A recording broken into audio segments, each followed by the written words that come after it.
మోకాల నొప్పులకు ఎటువంటి సర్జరీ లేకుండా ఎపియాన్ పెయిన్ క్లినిక్ అందిస్తున్న అత్యాధునిక చికిత్స.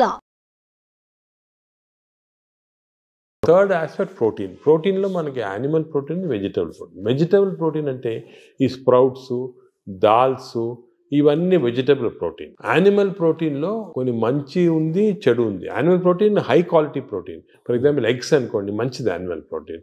అదేవిధంగా కొంతవరకు ఫిష్ మంచి ప్రోటీన్, అంటే దాంట్లో ఎక్కువ ఫ్యాట్ లేదు. కానీ ఇప్పుడు రెడ్ మీట్ అనుకోండి, దాంట్లో సాచురేటెడ్ ఫ్యాట్ ఎక్కువ, అది మంచిది కాదు.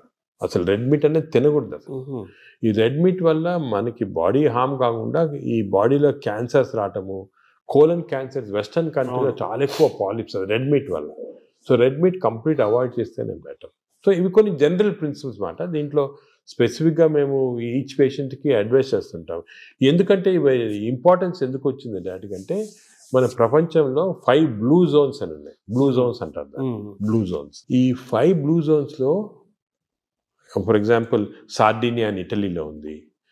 అదేవిధంగా లైమలోండా అని చిన్న అంటే ఒక్కనవా అని జపాన్లో ఉంది. ఈ 5 బ్లూ జోన్స్లో ఏమంటే people are living for very long period. ఈ బ్లూ జోన్స్ అవి బ్లూ జోన్స్ అంటారు. అంటే కొన్ని వరల్డ్లో 5 బ్లూ జోన్స్లో people are living mainly 100 years దాకా. అందరు అక్కడ 100 years బతుకుతారు. లాంగివిటీ ఒకటి, హెల్తీగా ఉన్నారు అందరు. డయాబెటీస్ తక్కువ, హైపర్ టెన్షన్, హార్ట్ డిసీజ్. ఎందుకు అని చాలామంది దీన్ని రీసెర్చ్ చేసి చూస్తే మెయిన్గా వాళ్ళ 2 diet habits, second physical activity. They are all very active physically. 100 years అయినా కూడా వాడు వాక్స్కి వెళ్తుంటారు, అది చేస్తారు, గార్డెనింగ్ చేస్తారు, సైకిల్తో కూడా వెళ్ళిపోతారు. మెంటలీ బాగా యాక్టివ్ ఉంటారు. డయట్ వాళ్ళది మెడిటరేనియన్ డయట్ అని ఎక్కువ తింటారు. ఇది మెడిటరేనియన్ అంటే olive oil, nuts, vegetables, fresh fruits, fish. Food and యాక్టివిటీసే మెయిన్. ఫుడ్ ఇటువంటి ఫుడ్ అంటే మన బాడీకి ఎక్కువ స్ట్రెయిన్ లేకుండా మంచి ఫుడ్. ఇవి మేము యాక్చువల్లీ మా దాంట్లో రీసెర్చ్ చేసి ఇటువంటి ఫుడ్ ఆలివ్ ఆయిల్ మనం తినలేము. Then we are converted it Indo Mediterranean diet. మా వెబ్సైట్లో దొరుకుతుంది మీకు, 400 రెసిపీస్ ఉన్నాయి. అంటే మెడిటరేనియన్ దోశ ఎలా చేయాలా, మెడిటరేనియన్ ఇడ్లీ ఎలా ఉంటుంది, వేరేగా ఉంటుంది మన దాంట్లో. మన ఇడ్లీ అనుకోండి రిఫైన్డ్ కార్బోహైడ్రేట్, అది తింటే గ్లూకోజ్ తక్కువ ఇంక్రీజ్, మంచిదిగా.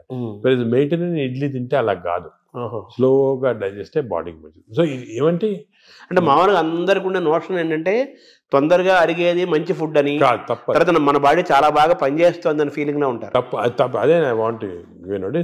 అసలు అరుగుదల స్లోగా అరిగేది మంచిది. Body has to work for digestion. బాడీలో స్లోగా గ్లూకోజ్ రావాలా. పేషెంట్స్కే మనకి వి వాంట్ క్విక్ డైజెషన్ అవుతుంది. మన నార్మల్ పీపుల్కి అది మంచిది కాదు. సార్ ఈ ప్రోటీన్ గురించి మీరు చెప్పారు కదా, ఫిష్, ఎగ్స్ ఇవి చెప్పారు. ఇదంతా వెజిటేరియన్ వాళ్ళకి ఎక్కడ నుంచి? వెజిటేరియన్ వాళ్ళకి ప్రోటీన్స్ చాలా. అసలు వెజిటేరియన్ ప్రోటీన్ మంచి ప్రోటీను, దాల్, స్ప్రౌట్స్, ఆల్ లెంటిల్స్లో ప్రోటీన్స్ ఉంటాయి. బీన్స్, ఇటువంటి దాంట్లో కూడా పెసర మంచిది. ఇప్పుడు దోశ బదులు పెసరట్టు తినండి, మంచిది. మన పెసరట్టు మంచిది చాలా.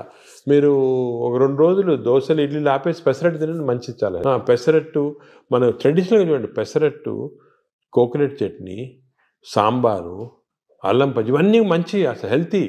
అలా తిన్నాం అనుకోండి మనకి మంచి హెల్త్కి మంచిది. సో ఈ western breakfast, toast, butter, egg అన్న బదులు ఇవి మంచి మాట. అంటే మామూలుగా ఈ ప్రపంచం పెద్దది, ఒక్కొక్క ప్రాంతంలో ఒక రకమైన శీతోష్ణ, అంటే చలి శీతోష్ణ పరిస్థితుల్లో ఒక్కొక్క ప్రాంతానికి ఒక్కో రకంగా ఉంటాయి, జీన్స్ ఒక్కో రకంగా ఉంటాయి. దీన్ని స్టడీ చేసి కొన్ని 100,000 సంవత్సరాల క్రితమే ఆయా ప్రాంతాలకి ఈ ఆహారం మన వాళ్ళు డిసైడ్ చేశారు. 100 ఏళ్ల నుంచి మనం అవే ఫాలో అవుతున్నాము కదా.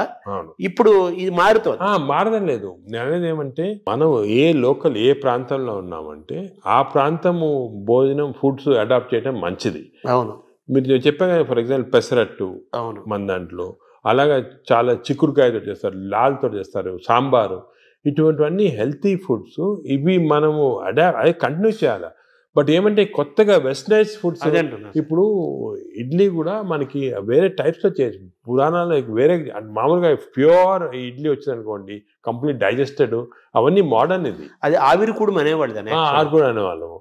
అలాగే ఇప్పుడు మనము ఆపం తీసుకోండి, ఆపం కూడా బాగా స్టీమ్డ్, అది మంచి ఇది. అది కేరళ వాళ్ళు ఎక్కువ తింటారు, అది తింటారు మన దగ్గర కూడా. సో ఇటువంటివన్నీ ఒరిజినల్ డైట్స్ అని మనం ఫాలో అయ్యి, ఈ కొత్త అడిషన్స్ వచ్చాయి చూడండి, అవి మంచిది కాదు.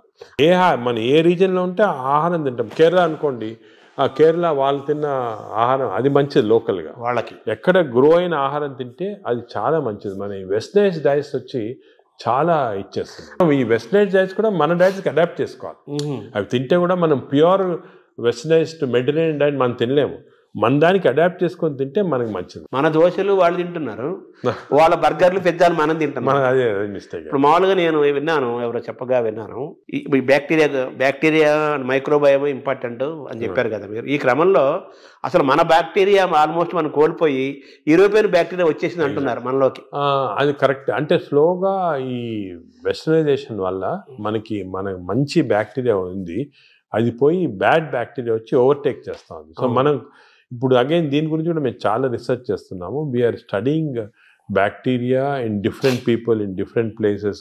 మన కుంభమేళా జరిగింది, దాంట్లో చాలా బ్యాక్టీరియల్ స్టడీస్ చేసాము. అలాగే వీఆర్ డన్ మంచి రిజల్ట్స్ పబ్లిష్ చేస్తున్నాం. ఇప్పుడు నేను ప్రకారం మన బ్యాక్టీరియా, మన న్యాచురల్ బ్యాక్టీరియా, మన దేశంలో ఉన్న బ్యాక్టీరియా, మన ప్రాంతాల్లో ఉన్న మంచి బ్యాక్టీరియా, అవి ప్రిజర్వ్ చేసుకోవాలి.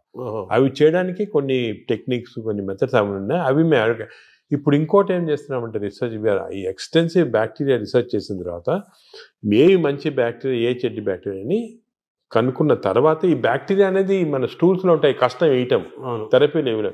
So we are desiccating it and producing what is called capsules. అంటే ట్యాబ్లెట్స్, మన ఈ మామూలుగా యాంటీబయాటిక్స్ ఇటువంటి ట్యాబ్లెట్స్ బదులు ఈ డెసికేటెడ్ స్టూల్ క్యాప్సూల్సే ట్యాబ్లెట్స్ లాగా ఇస్తున్నాం. భవిష్యత్తు ఉంది అదే అంటున్నారు, ఫ్యూచర్ అదే దానికి. తర్వాత సార్ మార్నింగ్ మన తెలుగు వాళ్ళం కాబట్టి మన ప్రాంతం మాట్లాడుకున్నాం. ఇప్పుడు మీ టాపిక్ అంతా లోకల్గా ఏ ఆహారం అవైలబుల్గా ఉందో 100 ఏళ్ల నుంచి అది తినండి.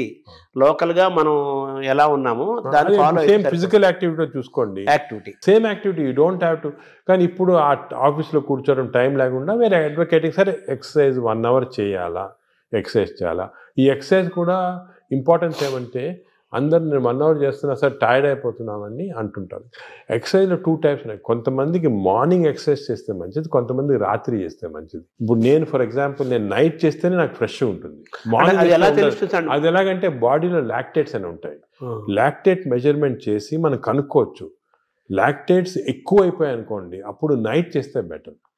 అది మరి ఎక్కువ సంకేతం తెలుస్తుందా? తెలిసిపోతుంది కదా మనకి. ఇప్పుడు బాడీలో ఎక్సర్సైజ్ చేస్తే, అది సింపుల్గా చెప్పాలంటే సపోజ్ ఎక్సర్సైజ్ చేసామనుకోండి, ఎక్సర్సైజ్ చేసిన తర్వాత మార్నింగ్ ఎక్సర్సైజ్ చేసిన తర్వాత ఫ్రెష్గా ఉండదు, చాలా టైర్డ్ అయిపోయాం అనుకోండి, that means your exercise should be done in the evening. చేసిన తర్వాత ఫ్రెష్గా ఉన్నాం అనుకోండి, you should do in the morning. But సింపుల్గా అది కెమికల్గా కూడా మనం టెస్ట్ చేయొచ్చు. బాడీలో లాక్టేట్స్ తీసుకొని, ఎప్పుడు లాక్టేట్ లెవెల్ చాలా ఎక్కువ అయిపోయింది, ఫర్ ఎగ్జాంపుల్ నాకు పర్సనల్గా చెప్తున్నా కదా, నేను ఐ ఎక్సర్సైజ్ ఎవ్రీడే 1.5 hours చేస్తాను విగరస్ ఎక్సర్సైజ్. కానీ ఆ ఎక్సర్సైజ్ మార్నింగ్ చేశాను అనుకోండి, I feel dull whole day. అదే నైట్ చేశాను అనుకోండి, బాగా ఫ్రెష్ ఉంటుంది నాకు. అది నేను నా లాక్టేట్ మెజర్మెంట్ చేసి చూసుకున్నాను. అంటే మీరంటే డాక్టర్ కాబట్టి సైంటిఫిక్ గా ఎవరికైనా తెలుసుకుంటారు. మామూలు మీరు కూడా ఏం లేదు, ఇప్పుడు ఎక్సర్సైజ్ చేసి మీ బ్లడ్ శాంపుల్ లాక్టేట్ లెవెల్ పంపించారు అనుకోండి, లాక్టేట్ లెవెల్ మరీ ఎక్కువ ఉంటే మీరు నైట్ చేసుకుంటారు బెటర్. అంటే మన బాడీ సంకేతం ఇస్తుంది కదా, మైండ్లో కూడా తెలిసిపోతుంది మనకి ఏది ఎక్సర్సైజ్. మీకు కూడా మార్నింగ్ వాక్ చేశారనుకోండి. కానీ ఇంకోటి ఏమంటే ఎక్సర్సైజ్లో ఏదో లీజర్లీ ఫ్రెండ్స్ మాట్లాడుకుంటా, కాఫీ తాక్కుంటా, ఏదో స్మోక్ చేసుకుంటా వాకింగ్, అది విగ్రెస్గా మినిమం పర్ అవర్ 6 kilometers నడవాలి. Minimum 6 is minimum. అంటే ఐడియల్ 5 kilometers అంటారు కాదు, 6